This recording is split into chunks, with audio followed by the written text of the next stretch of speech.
The dust never settled on Redstone. It hung in the air like a curse, red and thick, coating every surface and filling every lung. Ann Moss had stopped noticing it 3 years ago. She wiped her hands on her work pants and checked the support beam one more time. Solid. The tunnel would hold for another week at least. Behind her, small footsteps shuffled through the dirt. Ann turned and saw Pip carrying a toolbox that was almost as big as he was. The little Quillen's fur was matted with sweat and dust, his large eyes squinting against the harsh work lights. He was trying so hard to be useful, to earn his place, to survive. "Set it down, Pip, you'll hurt yourself." Ann took the toolbox from him. It weighed nothing to her, but Pip had been struggling with it. "I can carry it," Pip said in his high voice. He spoke human language with a slight whistle to his words. "I am strong. I know you are. But save your strength for later." Ann pulled out a ration bar from her pocket and broke it in half. She gave the larger piece to Pip. "Eat this. You skipped morning meal."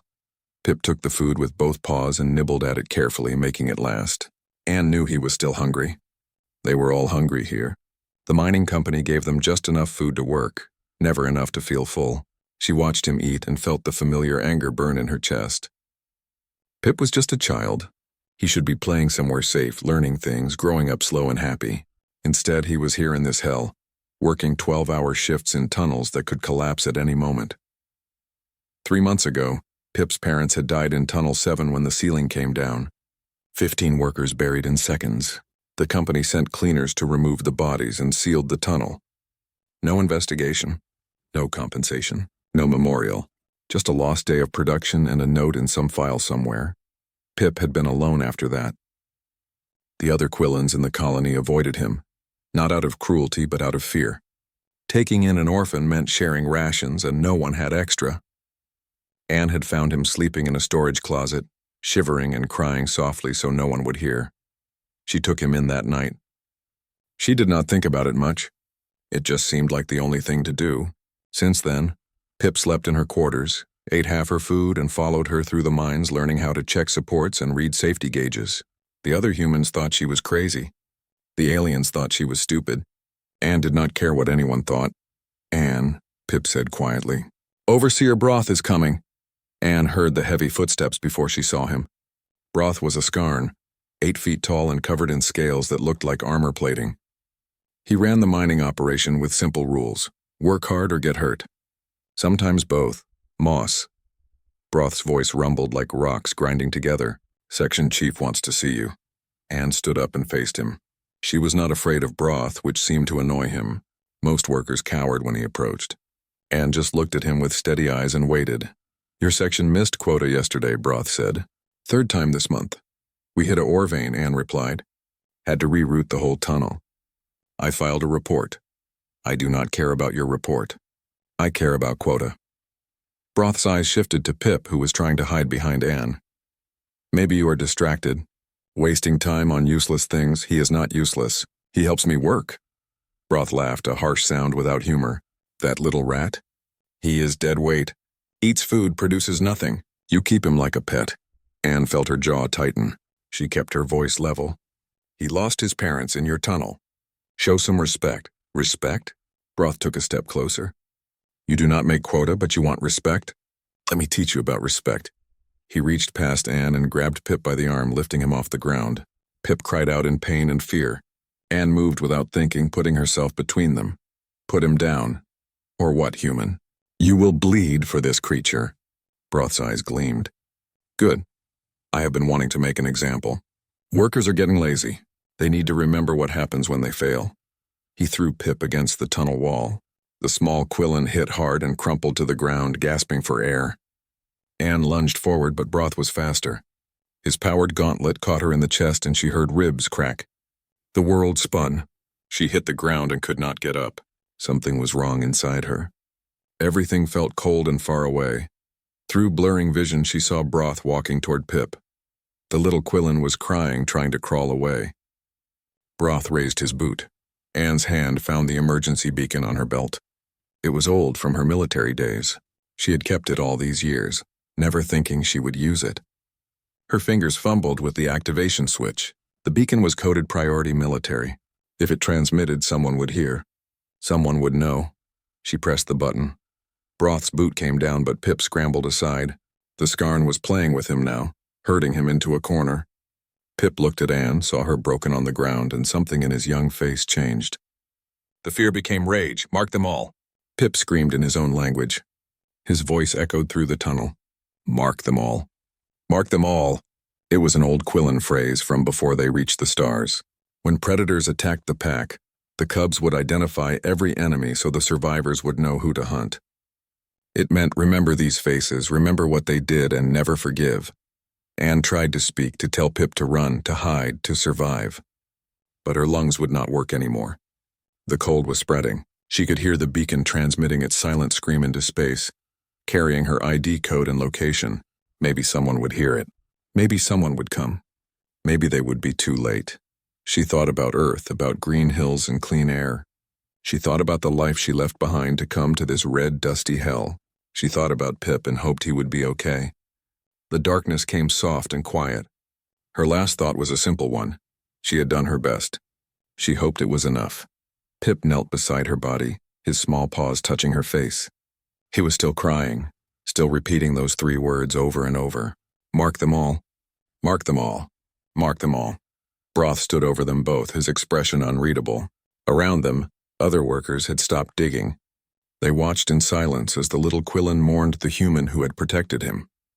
No one moved. No one spoke. They just watched and remembered.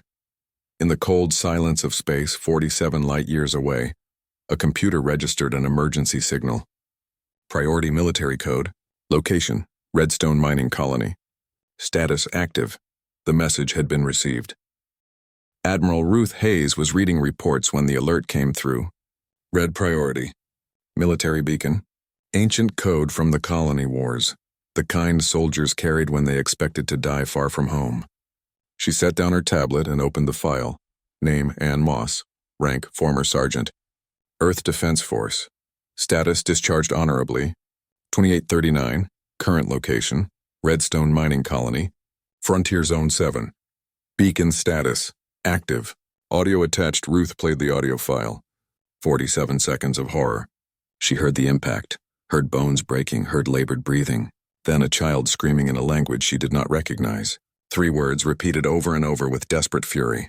Then silence. Then nothing. She played it again. And again. Ruth had commanded fleets in 3 different conflicts. She had seen good people die for bad reasons. She had signed orders that sent thousands into danger. She had learned to separate emotion from duty, to make hard choices without flinching. But this audio file made her hands shake. She checked Ann Moss's service record. 2 tours in the First Contact War. Decorated for valor. Volunteered for hazardous duty assignments. Left the service to work civilian jobs on frontier worlds. No family listed.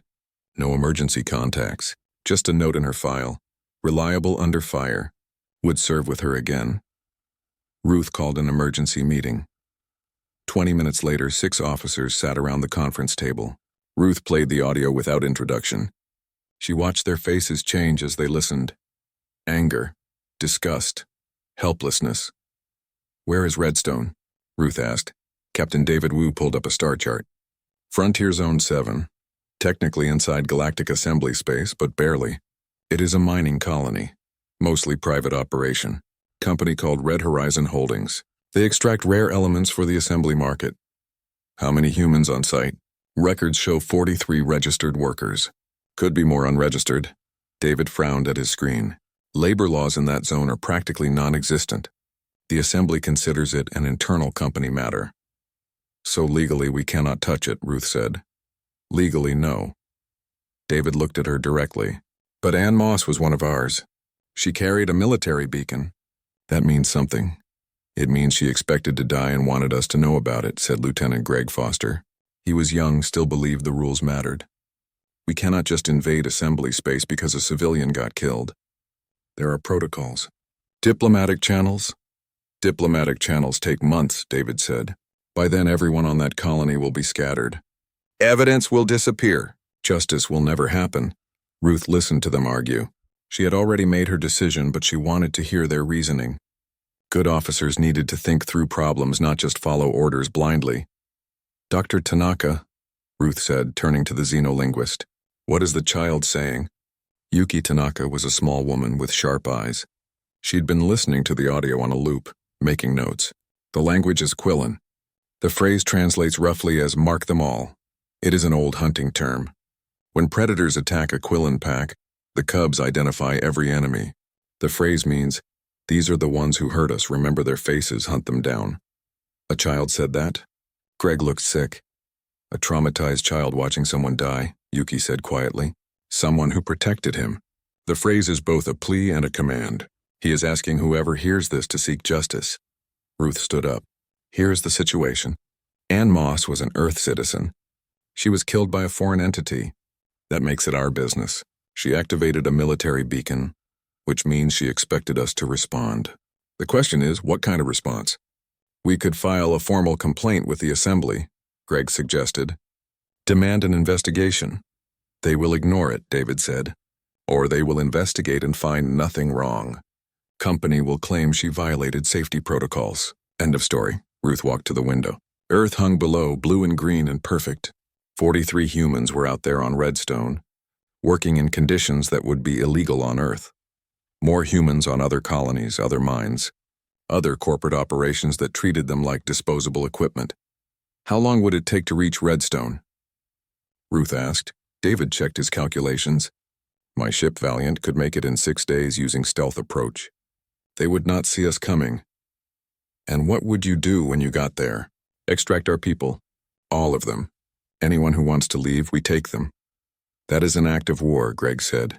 No, Ruth said. That is an evacuation. We are retrieving Earth citizens from a dangerous situation.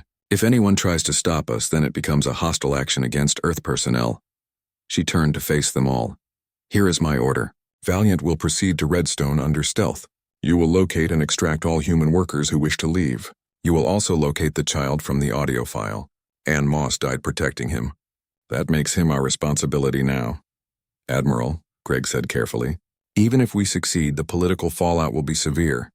The Assembly will claim we violated their sovereignty. Let them claim it, Ruth said. Maybe it is time the Assembly learned something about Earth. We take care of our own. And when someone hurts our own, we respond. Not with diplomatic notes. Not with polite requests. We respond with action. David Wu smiled, a cold expression. When do we leave? Immediately. Take your best people. Stealth insertion, quick extraction. Get our people out and get that child to safety. Avoid casualties if possible, but your first priority is bringing our people home. Understood. David stood and saluted. We will get them, Admiral. After the others left, Yuki remained. She looked at the frozen image on the screen, the audio waveform showing Pip's desperate screaming. What does this mean? Yuki asked. Long term, I mean. If we start intervening like this, where does it end? Ruth had been asking herself the same question. I do not know, she admitted. Maybe nowhere good. Maybe we become the thing we hate, forcing our will on others. But right now, in this moment, I know one thing. Ann Moss died protecting a child who was not her species, not her responsibility, not her problem. She did it anyway because it was right. If Earth cannot honor that, if we cannot protect the people who need protecting, then what is the point of having ships and weapons and power? The Assembly will say we are dangerous, Yuki said. They are right. We are dangerous, but only to people who hurt the innocent. Ruth looked at the frozen audio file one more time. Make sure Captain Wu has a translator for Quillen language. When we find that child, I want him to understand what we are saying. I want him to know we heard his message. Every single word. 6 days later, Valiant entered Redstone orbit in complete silence. The mining colony had no military sensors, no defensive systems. They never expected anyone to care about what happened in their tunnels. David Wu looked at the planet below. Somewhere down there was a child who had watched his protector die. Somewhere down there were workers who had given up hope of rescue. All teams prepare for insertion, David said calmly. We are going to find our people. We are going to bring them home. And anyone who gets in our way will learn a very simple lesson. Earth does not abandon its own. The operation began. Pip had not spoken in 3 days. They locked him in a storage unit after Anne died, said he was disruptive and useless. The darkness was complete. He could hear his own breathing and nothing else. Sometimes he heard footsteps outside. Sometimes he heard machinery rumbling through the walls. Mostly he heard silence. He thought about Anne. her steady hands fixing broken equipment, her voice teaching him which tools did what. The way she split her food with him every day, pretending she was not hungry when he knew she was. She had been the only person on Redstone who treated him like he mattered. Now she was gone. Pip had stopped crying. His tears were used up. Instead, he sat in the dark and repeated the words over and over in his mind. Mark them all. Mark them all. Someone had to remember. Someone had to know what happened here. He did not hear the door open. Suddenly, there was light, blinding after 3 days of darkness. Pip scrambled backward, hitting the wall. Dark shapes moved in the doorway, tall and armored. He could not see their faces. Target located, a voice said. It is a juvenile. Non-human. Malnourished. Get him out of there. Hands reached for Pip. He tried to bite them, but his jaw was too weak. They lifted him easily, carrying him into the corridor. Pip blinked against the light and saw his captors clearly for the first time. Humans. 4 of them wearing black armor with weapons attached to their bodies. Their faces were covered by helmets with glowing visors. They looked like warriors from old stories, the kind that hunted monsters. Pip went limp. They were going to kill him. Broth had sent them. It did not matter anymore. One of the humans knelt down to his eye level. The helmet visor slid back, revealing a woman with dark skin and serious eyes. She looked at Pip carefully, then reached into a pocket and pulled out a small device. She pressed a button and a hologram appeared. Anne, younger, wearing a uniform, standing next to human children in a green place with trees. She was smiling. Pip made a sound halfway between a gasp and a sob. She was one of ours, the woman said slowly, speaking simple words. That makes you one of ours now. Do you understand? You are ours. We protect our own. Pip stared at the image. Anne looked happy in the picture. He had never seen her look that happy on Redstone. Come with us, the woman said. We are leaving this place. You are coming with us, Anne, Pip whispered. It was the first word he had spoken in days. Anne sent us, the woman said. It was not exactly true, but it felt true. She made sure we would find you. Pip looked at the humans, their armor, their weapons, their determined faces. He thought about the words he had screamed in the tunnel. Mark them all. Maybe someone had heard. Maybe someone had listened. Can we go now? Pip asked. Yes, hold on tight. The woman picked him up and Pip wrapped his arms around her neck. She smelled like metal and something sharp. Not like Anne's scent of oil and dust, but it felt safe anyway. The humans moved quickly through the colony corridors. Pip heard shouting, heard weapon fire, heard screams.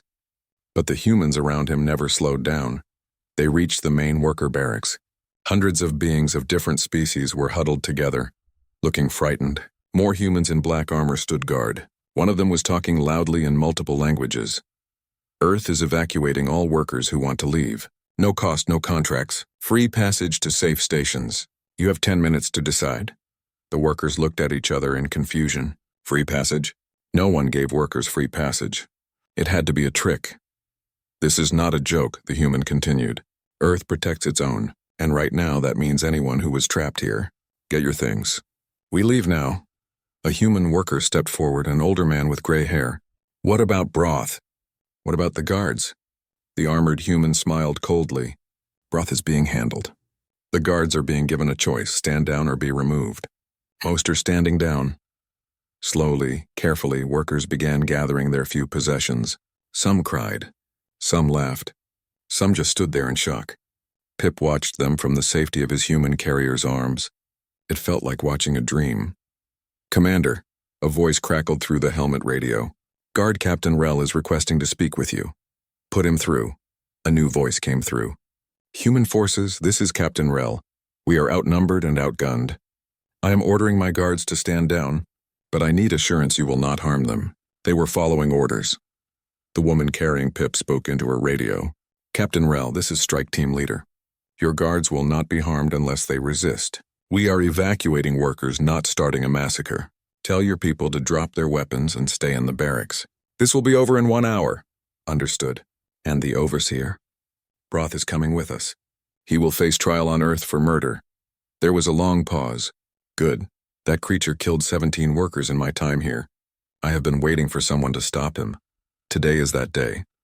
Pip felt the woman's grip tighten slightly. She was angry, he could tell. All these humans were angry. But their anger was cold and controlled, not wild like Broth's. It was the anger of people who had made a decision and would see it through no matter what. They brought everyone to the landing area outside the colony. 3 human ships waited there, sleek and dark against the red sky. Pip had never seen ships like these. They looked fast and dangerous. Workers filed onto the ships in orderly lines. The humans checked each person, gave them water and food packets, guided them to seats. They treated everyone with patience and care, even the aliens who had never shown humans any kindness. Pip saw Broth then. The huge Skarn was on his knees, hands bound behind his back, surrounded by armed humans. His scales were scorched in places from weapon fire. He looked smaller somehow, defeated. When his eyes found Pip, something flickered in them. Fear. You, Broth growled. You brought them here. You called them. Pip did not answer. He just stared at the creature who had killed Anne. One of the humans leaned down to Broth. You killed one of our people. You heard it, child. On Earth, that means you answer for your crimes. You are going to trial. You are going to face justice, and everyone in the galaxy is going to watch. She was just a worker, Broth said. Just a disposable human. Why do you care? The human hit him, a precise strike that dropped Broth flat. She was not disposable. None of them are disposable. That is the difference between you and us. We remember, we care, we protect our own. They dragged Broth onto a ship. Pip watched him go and felt nothing. No satisfaction, no joy, just emptiness. Anne was still dead. Justice would not bring her back. The woman carrying Pip brought him onto the last ship. She sat him down gently in a seat and strapped him in. You are safe now. We are going home. Where is home? Pip asked. Earth. You will like it there. It is green and blue and the sky is not red. Anne liked Earth, Pip said quietly. Yes, she did. The woman paused. What is your name? Pip. Pip, I am Helen. We are going to take care of you now. Anne would want that. As the ship lifted off, Pip looked down at the mining colony. Years of his life spent in those tunnels. His parents buried there. Anne buried there. Everything he had known was turning small and distant below him. Mark them all, Pip whispered, watching Redstone shrink away. I marked them all. Helen heard him and nodded. Yes, you did. And we answered. Every single one. The trial of Overseer Broth became the most watched event in human history. Every major network broadcast it live. Cameras positioned throughout the courtroom captured everything. The Galactic Assembly sent observers, though they made it clear Earth had no authority to try an alien citizen for actions taken in assembly space. Earth ignored their complaints and proceeded anyway. Pip sat in the witness box, his small frame almost lost in the large seat. They had given him new clothes, clean fur, good food. He looked healthier than he had in years, but his eyes still held shadows that no amount of care could erase. The prosecutor was a tall woman named Rachel Kim. She spoke gently to Pip, asking him simple questions. How did you meet Anne Moss? After my parents died. She found me in a storage room. I was cold and scared. She gave me food and let me sleep in her quarters. Did she have to do that? No, no one else did. Everyone said I was not their problem. What was Anne like? Pip thought about it. She was quiet. She worked hard. She showed me how to check tunnel support so they would not fall. She split her food with me every day. She said no one should be hungry if she could help it. Did Overseer Broth know about you? Yes, he said I was useless. He said Anne was stupid for keeping me. He called me dead weight. What happened on the day Anne died? Pip's voice got smaller. Broth said our section missed quota. He said Anne was distracted. He grabbed me and threw me against the wall. Anne tried to stop him. He hit her with his powered gauntlet. I heard her bones break. The courtroom was silent. Even the alien observers leaned forward. What did you do? I screamed. I said mark them all in my language. It means remember who hurt us. Hunt them down. I wanted someone to know what happened. I wanted someone to remember. And Anne? She pushed the button on her beacon.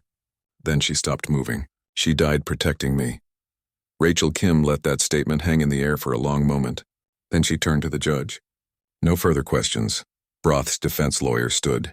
He was a Skarn like Broth, hired by Red Horizon Holdings to protect their interests. Young one, is it not true that you were a drain on resources? That you performed no useful work? I helped Anne check tunnels. I carried tools. But you produced no quota. You extracted no ore. You were by definition dead weight. Rachel Kim stood immediately. Objection. The witness is a child survivor. This line of questioning is harassment. The judge, a human named Thomas Boyd, agreed. Sustained. Counselor, restrict your questions to relevant facts. The defense lawyer changed tactics. Is it not true that Overseer Broth was simply enforcing company policy? That workers who fail to meet quota face discipline? He killed her, Pip said. His voice was steady now, harder. He did not discipline her. He murdered her. That is for this court to decide, the lawyer said smugly. No, Pip said. I was there, I saw it. She did nothing wrong except protect me, and he killed her for it. That is murder. The defense rested quickly after that. Broth himself refused to testify. He sat in his restraints, massive and sullen, occasionally glaring at Pip or the human observers. The prosecution presented evidence next. Medical records from the mining colony showing 17 workers had died under suspicious circumstances in the past 3 years, all during Broth's tenure. Testimony from Captain Rell, the guard commander, describing Broth's excessive violence. Audio logs from the colony showing Broth bragging about teaching workers lessons through fear. And finally, the audio from Anne's beacon. They played all 47 seconds in the courtroom. The sound of her body hitting the ground. Her labored breathing. Pip screaming. Then silence. When it finished, several people in the courtroom were crying. Even some of the alien observers looked disturbed. Ambassador Krell of the Skarn diplomatic mission stood to address the court. While the death of Anne Moss is regrettable, we must remember that labor disputes in frontier zones are governed by company policy, not planetary law. Overseer Broth was acting within his authority to maintain order and discipline. Rachel Kim responded immediately. Ambassador Krell, are you seriously arguing that murder is an acceptable form of workplace discipline? I am arguing that cultural differences must be considered. What humans call excessive, other species may view as normal management. Then let me be very clear about human culture, Rachel said. We do not accept the murder of our citizens under any circumstances. We do not accept the abuse of children under any circumstances. And we do not accept the argument that crossing into your space means abandoning our values. The trial lasted 3 weeks. Testimony from former workers, expert witnesses on labor law, debates about jurisdiction and sovereignty. Through it all, Pip attended every session, sitting quietly in the front row, watching the being who killed Anne face justice. The verdict came on a Tuesday morning. Judge Boyd read it aloud in a steady voice. On all counts of murder, intimidation, and abuse of authority, this court finds the defendant guilty. Overseer Broth is sentenced to life imprisonment in maximum security. He will never again have power over any living being. Broth lunged from his seat, roaring. Guards surrounded him immediately, forcing him down. He screamed at the court in his own language, words that the translators refused to convert. As they dragged him away, he locked eyes with Pip one final time. The little Quillen stared back without flinching. Broth had taken everything from him. But Pip had taken something too. He had taken Broth's freedom, his power, his future. It was not enough to balance the scales. Nothing could bring Anne back. But it was something. Outside the courthouse, protests filled the streets. Thousands of humans carrying signs demanding Earth withdraw from the Galactic Assembly. They had seen the trial, heard the testimony, learned how their people were treated on frontier worlds. They were angry. The Assembly issued a formal statement condemning the trial as illegal and demanding Earth pay reparations for the attack on Redstone Colony. They wanted the freed workers returned. They wanted Earth to acknowledge the Assembly's sovereignty. Admiral Hayes held a press conference that evening. She stood at a podium, her uniform perfect, her expression carved from stone. The Galactic Assembly has requested Earth apologize for protecting our citizens. They want us to recognize their authority over human lives. Here is our response. No, we will not apologize for saving people from slavery. We will not recognize any authority that permits the murder of innocents. From this day forward, Earth makes a simple promise. Any human anywhere in the galaxy falls under our protection. Anyone who harms them answers to us. The Assembly can accept this or not. We do not particularly care, a reporter called out.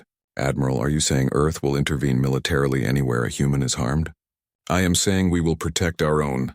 How we do that depends on the situation. But make no mistake, the days of humans being treated as disposable labor are over. The galaxy can adapt to this new reality, or they can test our resolve. We are ready for either outcome. Is Earth prepared for war with the Assembly? Ruth Hayes looked directly into the camera. Are they prepared for war with us? We are a young species new to the stars, but we have something most of the galaxy seems to have forgotten. We remember what it means to fight for each other. We remember what it means to protect the weak, and we never ever abandon our own. The press conference ended. The assembly convened emergency sessions. Some species called for Earth's expulsion. Others argued for restraint. A few, including the Quillen delegation, remained notably silent. That night, Pip was officially adopted by Captain David Wu and his wife, Sarah. They held a small ceremony in their home. Pip wore formal clothes that were still too big for him. He stood between his new parents and accepted their family name. Afterward, they took him to a memorial park. In the center stood a stone with Anne Moss's name carved into it. Beneath her name were the words, "She protected the innocent." "We will remember." Pip placed a small token at the base of the stone. It was a piece of ore from Redstone, one of the last things Anne had mined. He stood there for a long time, saying goodbye in his own way. "She would be proud of you," David said quietly. "You were very brave." "She was braver," Pip said. "She died for me." "I just told the truth." Sometimes truth is the bravest thing of all. They stood together in the fading light, a human family that now included a small Quillen child. Above them, stars began appearing one by one. Somewhere out there, the galaxy was learning a new lesson about humanity. Pip looked up at those distant stars and thought about Anne's words. No one gets left behind. She had taught him that. Now Earth was teaching it to everyone else, one rescue at a time. 6 months had passed since the trial. Earth had not been expelled from the Galactic Assembly, but the relationship was cold and tense. Trade continued because economics mattered more than politics. Ships still moved between systems. Diplomats still talked. But everyone knew something fundamental had changed. Director Vone of the Crimson Syndicate watched the news broadcast from his office on Prosperity Station and felt rage building in his chest. The Syndicate ran 30 mining operations across frontier space. Redstone had been one of their most profitable sites. Earth's attack had cost him billions. His investors were angry. His business partners were nervous. And Earth had suffered no consequences. Unacceptable. Vone was a Kelthian, a species known for patience and long-term planning. He did not believe in direct confrontation when subtle approaches worked better. Earth wanted to protect its citizens? Fine. Let them learn the cost of such protection. He called his security chief, a scarred veteran named Hask. "I need you to organize something. Make it look like a pirate raid. Target a human civilian installation. Something remote, hard to defend. I want casualties. I want Earth to understand that protecting everyone everywhere is impossible." "Which target?" Hask asked. "White Peak Research Station. Ice World, minimal security, mostly scientists. They have families there, children. Earth will see it as particularly brutal. The Assembly will investigate if civilian children die. Let them investigate. We will leave evidence pointing to the Red Scar pirates. Those criminals hit targets all the time. This will just be one more raid. Earth cannot invade every pirate den in the galaxy." 3 weeks later, White Peak Research Station sent out a desperate distress signal. By the time Assembly peacekeepers arrived, 23 people were dead. 5 of them were children under age 10. The station had been stripped of anything valuable. The attack had been fast and professional. Earth's response was immediate and absolute fury. Every news network showed images of the destroyed station, the bodies, the grieving survivors. Politicians demanded action. Citizens called for war. The military mobilized fleets. But Admiral Hayes knew better than to react blindly. She called Agent Keiko Sato into her office. Keiko was Earth intelligence, one of the best field operatives in the service. She specialized in infiltration and information gathering. "This was not random pirates," Hayes said without preamble. "Pirates do not hit hardened targets. They go for cargo ships, easy pickings. White Peak had minimal valuable equipment, so why attack it?" "To provoke us," Keiko said immediately. "Someone wants Earth to overreact, to give the Assembly justification for collective action against us. That is what I think too. Find out who, find out why, and find out where they are." Keiko spent 2 weeks following digital trails, bribing informants, tracking weapon sales. The Red Scar pirates had indeed been hired for the job, but they were contractors, not the source. She traced payment back through 3 dummy corporations to a Syndicate account, Director Vone. He lost money when we hit Redstone, Keiko reported. He runs multiple operations using the same labor model. Cheap workers, brutal conditions, maximum profit. We proved that model is vulnerable. He wants revenge and he wants to scare us into backing down. Where is he? Prosperity Station. Commercial hub. Technically neutral territory. He has an office in the executive district, heavy security, full diplomatic immunity. Hayes smiled without humor. Diplomatic immunity only matters if we are being diplomatic. How would you approach this? Quietly. Syndicate operations are spread across a dozen systems. We hit them all simultaneously, disable their command structures, seize assets. By the time anyone realizes what is happening, we have already won. How long to set it up? 3 weeks. Maybe 4. You have 2. Earth is angry and getting angrier. We need to show results before someone does something stupid. Keiko assembled teams across multiple systems. Earth intelligence had been building networks for years, recruiting local assets, mapping criminal operations. Now it was time to use those resources. She coordinated with military units, arranged for ships to be in position, timed everything to the second. Meanwhile, Captain Rel reached out to Earth through back channels. The former guard commander from Redstone had been living on Earth since the trial, working as a security consultant. He had information. I know Syndicate operational patterns, Rel told David Wu during a private meeting. I worked for them for 3 years before Redstone. They have contingency plans for raids, but they assume attacks will be single target. They never planned for someone hitting everything at once. Why are you helping us? David asked. Because I should have stopped Broth. I knew what he was doing. I told myself it was not my problem, that I was just following orders. Then Ann Moss died protecting a child and you people flew across the galaxy to get justice. You showed me what courage actually looks like. Rel leaned forward. Let me help. I owe her that much. David brought Rel into the planning. His knowledge of Syndicate security protocols proved invaluable. They refined the operation, closed loopholes, prepared for contingencies. On day 14, Earth struck. 12 different Syndicate operations were raided simultaneously. Military teams hit the facilities while intelligence agents arrested key personnel. Evidence was seized. Bank accounts were frozen. Supply chains were disrupted. In a single coordinated action, Earth dismantled an organization that had operated with impunity for decades. Director Vone was in his office on Prosperity Station when armed humans breached his door. He reached for his emergency signal, but Keiko shot it out of his hand with casual precision. Director Vone, she said politely, you are under arrest for conspiracy to commit murder. Earth thanks you for your cooperation. You have no jurisdiction here. This is neutral territory. I have diplomatic immunity. Immunity is for diplomats. You are a criminal, and Earth has a new policy about criminals who kill our people. We come for you no matter where you hide. They extracted him from the station before security even realized something was wrong. By the time the assembly issued formal protests, Earth was already broadcasting footage of Vone's arrest. The court of public opinion moved faster than diplomatic channels. The trial was brief. Evidence was overwhelming. Vone's own operational files seized from his office detailed the White Peak attack. The Red Scar pirates, facing long prison sentences, testified against him in exchange for reduced charges. There was no reasonable doubt. Guilty on all counts. But Earth did not imprison Vone. Instead, they transported him to a secure habitat and sealed him inside with the families of the White Peak victims. 23 people had died. Earth let the survivors decide justice. For 3 days, Vone lived in that habitat. What happened there was never made public. When Earth opened the doors, Vone was alive but changed. He confessed to everything on camera, provided evidence against other Syndicate leaders, dismantled his entire organization piece by piece.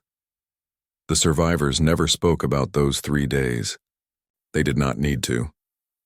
Everyone understood the message. Hurt our people and you answer to the ones you harmed. The Galactic Assembly went into emergency session.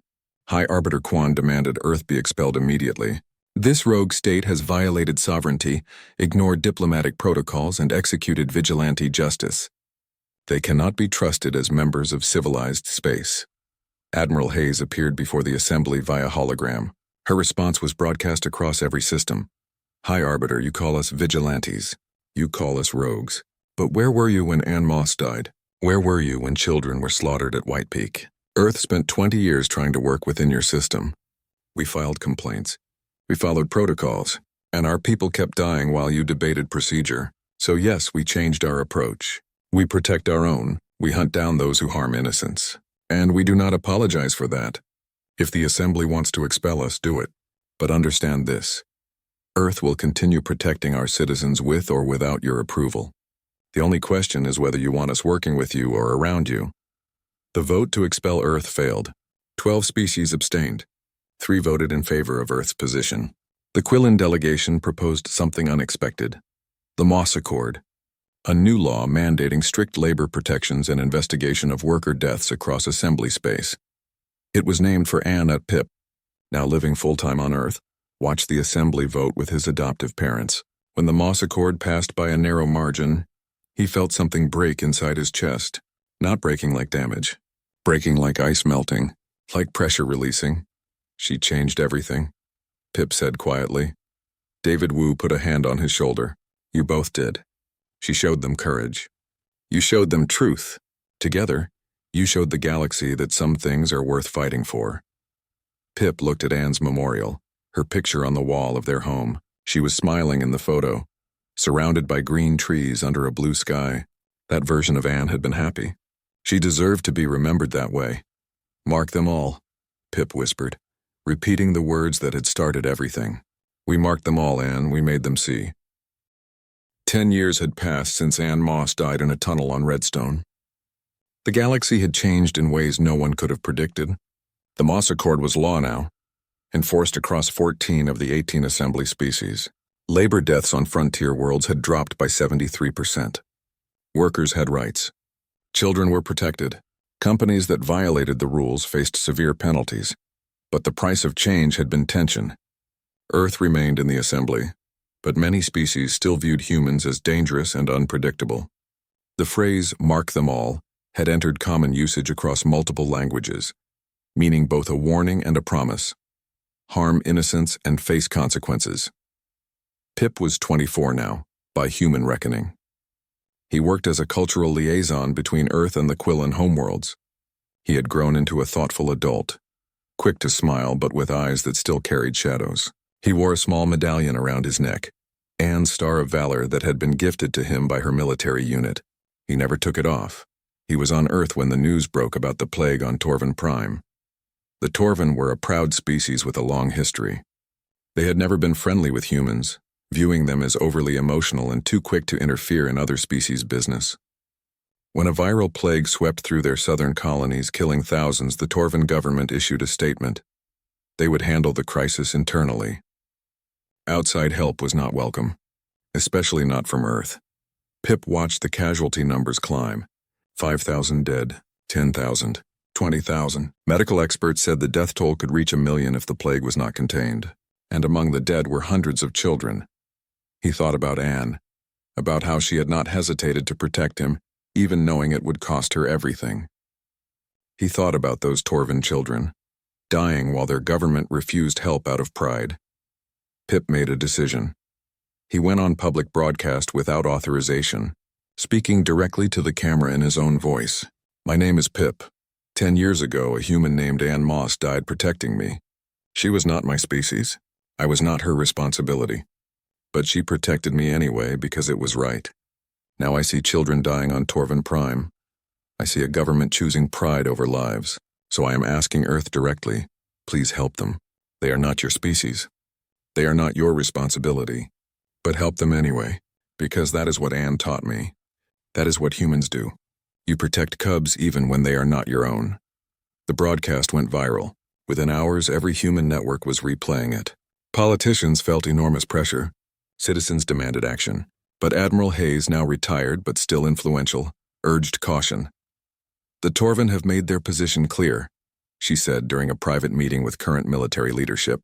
If we force help on them, it proves everything their government says about us. That we are imperialists who do not respect sovereignty. We could win the battle and lose the larger war for hearts and minds. Ambassador Liu Chen, Earth's chief diplomat, proposed an alternative. We offer help with no military presence, just medical teams. The Torven government can refuse, but we make it clear the offer stands. If individual Torven cities want to accept, we let them. It was a compromise that satisfied no one but might work anyway. Earth made the official offer. Medical teams ready to deploy, supplies ready to ship, asking nothing in return. The Torven central government rejected it immediately. But something unexpected happened. 3 Torven cities in the worst-hit regions secretly contacted Earth diplomats. They were desperate. Their children were dying.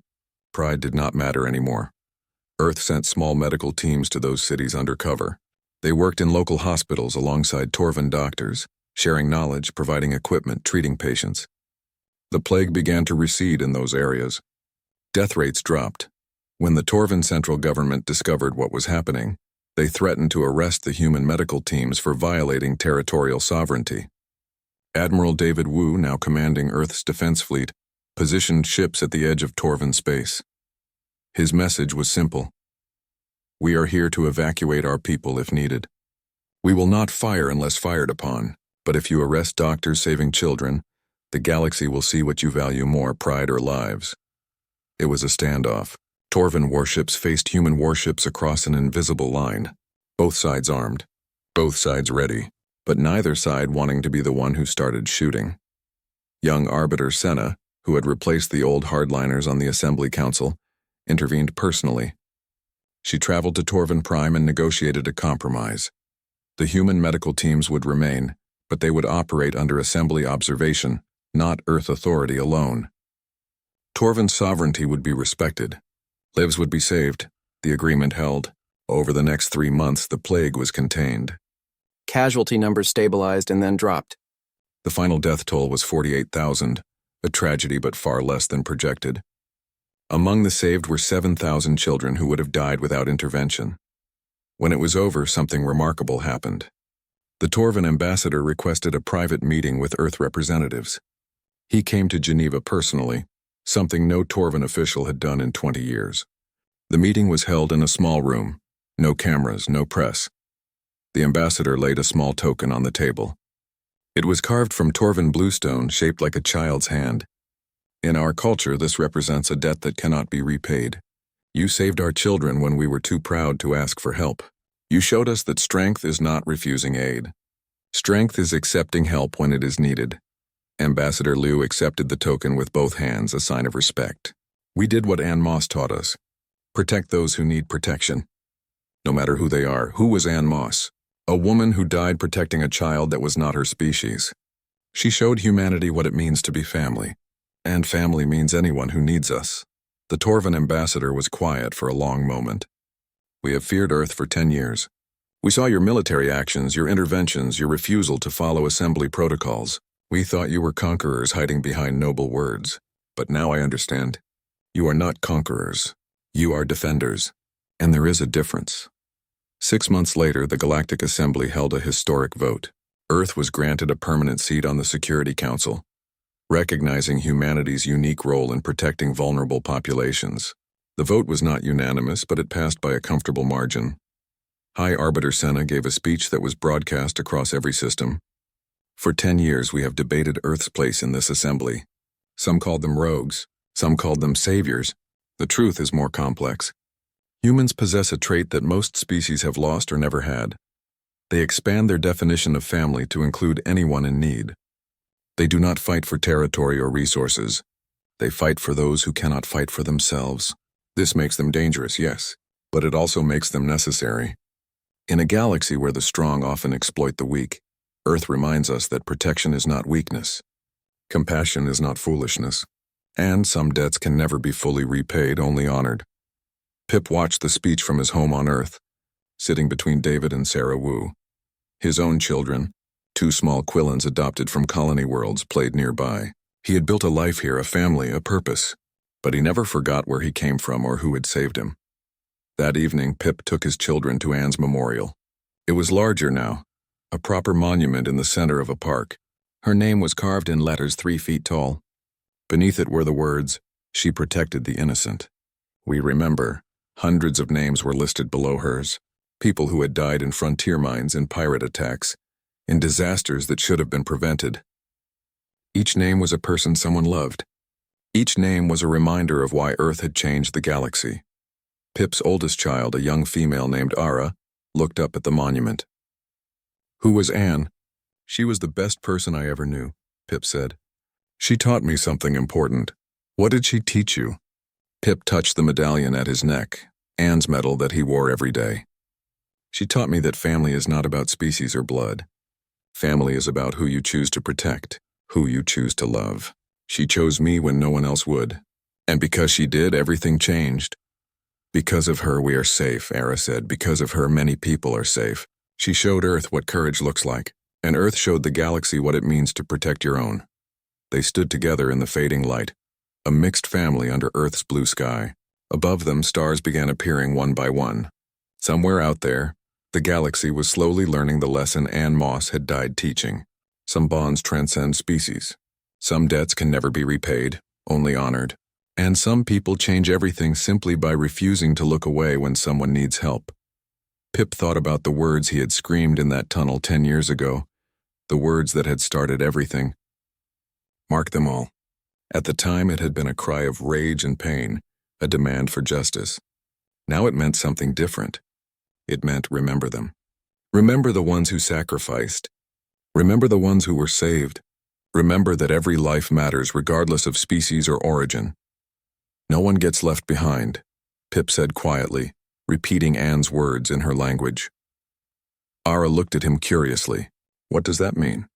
It means we protect each other always, no matter what, even if they are not Quillen. Especially if they are not Quillen. Anne taught me that. Now I am teaching you. Ara nodded seriously, committing the lesson to memory. Around them, other families visited the memorial, laying tokens and flowers, saying quiet words to people they had never met, but whose sacrifices they honored. Human families. Alien families. Mixed families like Pip's own.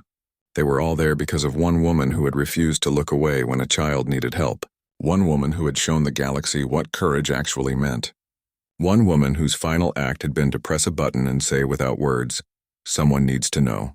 Someone needs to care. Someone needs to act. And someone had. Earth had heard her message. Earth had answered. And the galaxy had learned that some species do not abandon their own. They expand their definition of family until it includes everyone who needs protection. They mark the ones who harm innocence. They protect the vulnerable. They remember those who came before. Pip took his children's hands and led them home through the warm evening. Behind them, Anne's monument stood tall against the darkening sky, a reminder carved in stone that one life can change everything. That courage is not about being fearless. Courage is about protecting others even when you are afraid, even when it costs everything, even when no one is watching. Because someone is always watching, someone is always listening, someone will always remember. Mark them all. The words that had started as a cry for vengeance had become something else. A promise, a legacy, a reminder that every act of kindness ripples outward, changing lives in ways we cannot predict or measure. Anne Moss had saved one child. That child had changed a planet. That planet had changed a galaxy. And somewhere in the vast darkness of space on 1,000 different worlds, people were learning the lesson Anne had died teaching. Protect each other. Always. No matter the cost. Because that is what family does. And family is anyone who needs us. The stars shone bright above Earth, countless points of light in the endless dark. Each one a sun. Each one a world. Each one holding people who were learning slowly but surely what it meant to build something better. To protect not just their own species but anyone who needed help. To be family to the entire galaxy. To mark them all with love instead of hate. With protection instead of violence. With memory instead of forgetting. Anne would have liked that, Pip thought. She would have been proud. He looked up at those distant stars and smiled.